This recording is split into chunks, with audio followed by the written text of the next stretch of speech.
జిల్లా తల్లాడ మండలం వెంగన్నపాలెంలో మిషన్ భగీరథ అధికారులు నిర్లక్ష్యం పరాకాష్ఠకు చేరింది.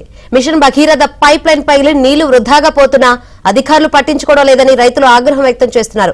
వరి పంట కోతకు రావడంతో రైతులు తీవ్ర ఇబ్బందులు ఎదుర్కొంటున్నామని చెబుతున్నారు. హార్వెస్టర్ ను పంట పొలాల్లోకి తీసుకురాలేకపోతున్నామని, దీంతో చేతికి వచ్చిన పంట పాడైపోతుందంటూ రైతులు ఆవేదన వ్యక్తం చేస్తున్నారు. నేను రైతు వారీగా పనిచేస్తుంటాను సార్. మాది 5 ఎకరాల పొలం ఉంది. భాగీరథ పైపులు 5 ఎకరాల్లో పొడుగొట్ట వేశారు. ఇప్పుడు 10 సార్లుగా లీక్ అయ్యి పొలం అంతా నీళ్లు పడుతున్నాయి. ఎప్పుడు పంట నష్టమే జరుగుతుంది.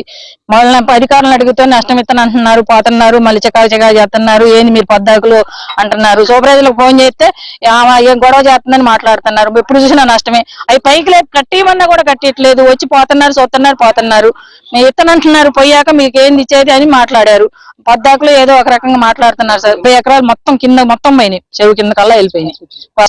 ఇప్పుడు పట్టించుకున్న వాళ్ళు ఎవరు లేరు, అధికారులు ఎవరు రాలేదు. సూపర్వైజర్ వాళ్ళు వరి కోత మిషన్ వచ్చింది, కోయటానికి వచ్చింది, ఎనికిపోయింది. మొదటగా మాకు ఈ భగీరథ వేసేటప్పుడు ఈ పైపులు వేయటం కూడా కరెక్ట్గా వేయలేదండి.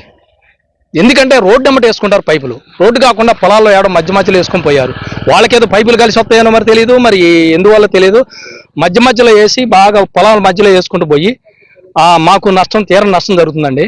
అయితే ఈ పైపులు ఎట్లా లీకేజ్ అవుతున్నాయంటే అసలు ఎవరు ఏం చెప్పరు.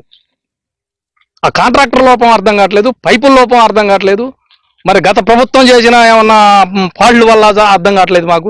ఎక్కడ చూసినా కానీ ఏ పొలంలో చూసినా లీక్లు అవుతూనే ఉన్నాయి.